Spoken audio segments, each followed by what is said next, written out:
Artificial intelligence ലോകഭരണം പിടിച്ചെടുക്കുമോ എന്ന ആശങ്കകൾക്കിടയിലും സാങ്കേതികവിദ്യയെ ഭരണരംഗത്തേക്ക് സ്വാഗതം ചെയ്യുന്നതിൽ ഒരു പടി മുന്നിലാണ് യൂറോപ്യൻ രാജ്യമായ അൽബേനിയ.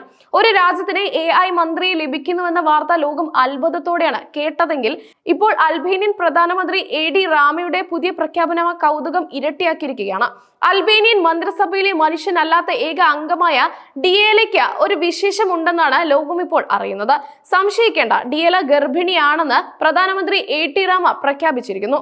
ഈ പ്രഖ്യാപനത്തിന്റെ പശ്ചാത്തലം ബെർലിനിൽ നടന്ന ഗ്ലോബൽ ഡയലോഗ് എന്ന അന്താരാഷ്ട്ര സമ്മേളനമാണ്. അവിടെ സംസാരിക്കവെയാണ് പ്രധാനമന്ത്രി AT റാമ ഈ കൗതുകകരമായ പ്രഖ്യാപനം നടത്തിയത്. ഡിയേലയുടെ ഈ പ്രസവം അൽബേനിയയുടെ ഭരണരംഗത്തൊരു വലിയ പരിവർത്തനത്തിന് വഴി തുറക്കുമെന്നും അദ്ദേഹം സൂചിപ്പിച്ചു. സോഷ്യലിസ്റ്റ് പാർട്ടി പാർലമെന്റിലെ ഓരോ അംഗത്തിനും ഒരു സഹായി എന്ന നിലയിൽ 83 AI കുട്ടികളെ സൃഷ്ടിക്കാനുള്ള പദ്ധതികളാണ് അദ്ദേഹം വെളിപ്പെടുത്തിയത്. അതായത് 83 പാർലമെന്റ് അംഗങ്ങൾക്ക് തുല്യമായ എണ്ണം AI സഹായികളെയാണ് ഡിയേല എന്ന മാതൃ AI സിസ്റ്റത്തിൽ നിന്ന് സൃഷ്ടിച്ചെടുക്കാൻ പോകുന്നത്.